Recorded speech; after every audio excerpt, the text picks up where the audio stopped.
एक नंबर सवाल है, विकिरण तथा दोहरी प्रकृति क्या है?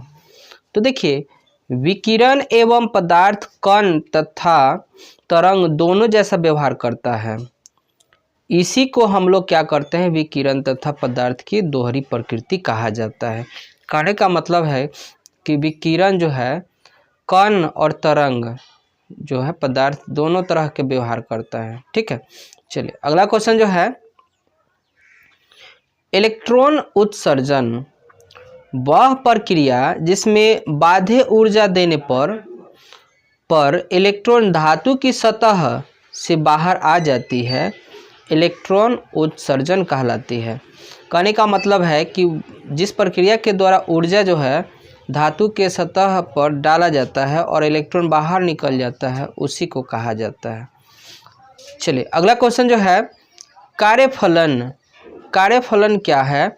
तो वह न्यूनतम ऊर्जा जिसे देने पर मुक्त इलेक्ट्रॉन धातु के सतह से बाहर निकल जाता है, कार्यफलन कहलाता है। कार्यफलन धातु की प्रकृति पर निर्भर करता है, अर्थात विभिन्न धातु के कार्यफलन मान जो है भिन्न भिन्न होता है। कार्यफलन का मात्रक जो है इलेक्ट्रॉन वोल्ट होता है और एक इलेक्ट्रॉन वोल्ट बराबर 1.6 गुने 10⁻⁻19 जूल होता है। अगला क्वेश्चन जो है, तापायन क्या होता है, जिसको बोलते हैं तापयनिक उत्सर्जन। तो देखिए, तापयनिक उत्सर्जन ताप द्वारा धातु के सतह से इलेक्ट्रॉन निकालने की प्रक्रिया को तापयनिक उत्सर्जन कहा जाता है एवं उत्सर्जित इलेक्ट्रॉन तापयन कहलाता है। चलिए अगला क्वेश्चन जो है, क्षेत्र उत्सर्जन। तो धातु की सतह से विद्युत क्षेत्र द्वारा इलेक्ट्रॉन निकालने की प्रक्रिया को उत्सर्जन क्षेत्र कहा जाता है। चलिए अगला क्वेश्चन जो है, द्वितीयक उत्सर्जन। तो देखिए, जब उच्च ऊर्जा वाले इलेक्ट्रॉन को धातु के सतह पर आपतित कराया जाता है, जब उच्च ऊर्जा वाले इलेक्ट्रॉन को धातु के सतह पर आपतित कराई जाती है तो धातु की सतह से इलेक्ट्रॉन निकल जाते हैं। यह प्रक्रिया द्वितीयक उत्सर्जन कहलाता है। अगला क्वेश्चन जो है प्रकाश विद्युत उत्सर्जन। तो देखिए, जब उच्च आवृत्ति एवं तरंगदैर्घ्य वाले प्रकाश की सतह धातु की सतह पर आपतित कराई जाती है। देखिए, जब उच्च आवृत्ति एवं तरंगदैर्घ्य वाले प्रकाश की धातु की सतह पर आपतित कराई जाती है, कहने का मतलब है कि डाली जाती है, ये कोई धातु की सतह पर इस पर प्रकाश डाली जाती है। ठीक है, तो मुक्त इलेक्ट्रॉन धातु की सतह से बाहर आ जाते हैं। इस प्रक्रिया को प्रकाश विद्युत उत्सर्जन कहा जाता है। इस प्रक्रिया द्वारा उत्सर्जित इलेक्ट्रॉन को फोटो इलेक्ट्रॉन भी कहा जाता है।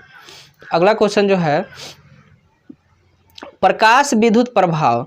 जब उच्च आवृत्ति एवं निम्न तरंगदैर्घ्य वाले प्रकाश को धातु के सतह पर आपतित कराई जाती है तो मुक्त इलेक्ट्रॉन धातु के सतह से बाहर निकल जाता है, तो इसको बोला जाता है, इस प्रक्रिया को प्रकाश विद्युत प्रभाव कहा जाता है।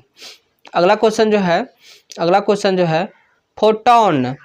मैक्स प्लैंक क्वांटम सिद्धांत के अनुसार फोटोन की व्याख्या किया गया है। पहली जो बात है इसका समझिएगा, प्रकाश ऊर्जा छोटे छोटे बंडल से मिलकर बना होता है। इन्हीं बंडल या पैकेट को फोटोन कहा जाता है। फोटोन को क्वांटा भी कहा जाता है। अगला क्वेश्चन जो है, फोटोन ऊर्जा का पैकेट या क्वांटा फोटोन के गुण बताइए। तो देखिए, निर्वात में फोटोन प्रकाश की चाल से गति करता है। फोटोन की स्थिति द्रव्यमान शून्य होती है।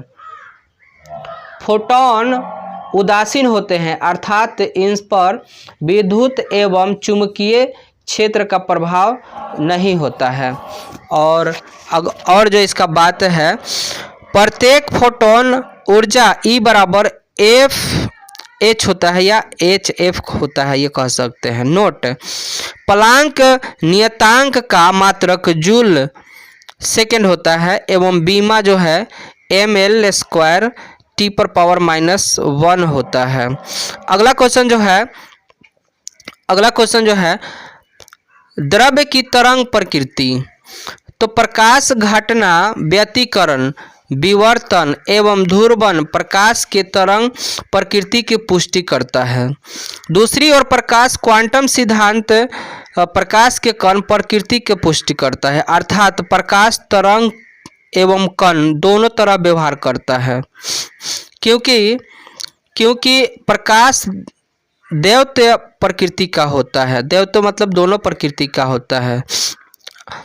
यहाँ पे बात है कि लुइस डी ब्रोगली ने अपने प्रयोग में यह बताया कि प्रकाश ही नहीं बल्कि पदार्थ के परमाणु के मूल कण, इलेक्ट्रॉन, प्रोटॉन, न्यूट्रॉन आदि भी तरंग एवं कण के रूप में व्यवहार करती है।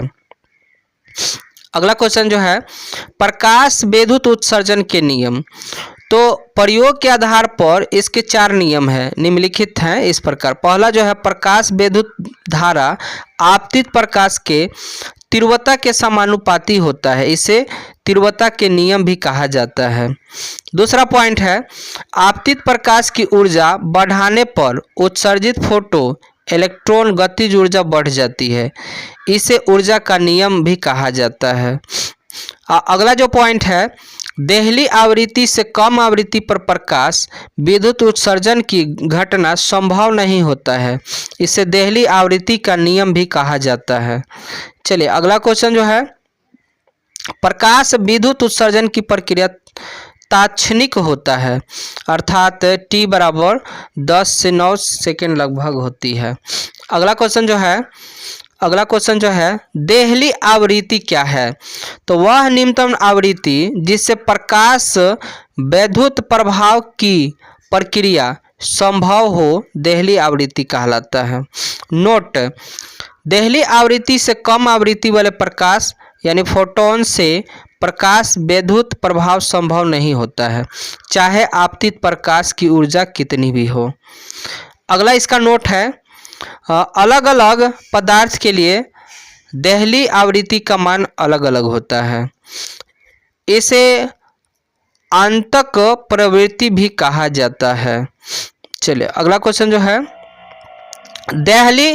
देहली तरंगदैर्घ्य। तो देखिए वह है अधिकतम तरंगदैर्घ्य जिसे प्रकाश विद्युत प्रभाव की प्रक्रिया संभव हो पाता है, देहली तरंगदैर्घ्य कहलाता है। मतलब वह अधिकतम तरंगदैर्घ्य जिससे प्रकाश विद्युत प्रभाव की प्रक्रिया हो सकता है संभव।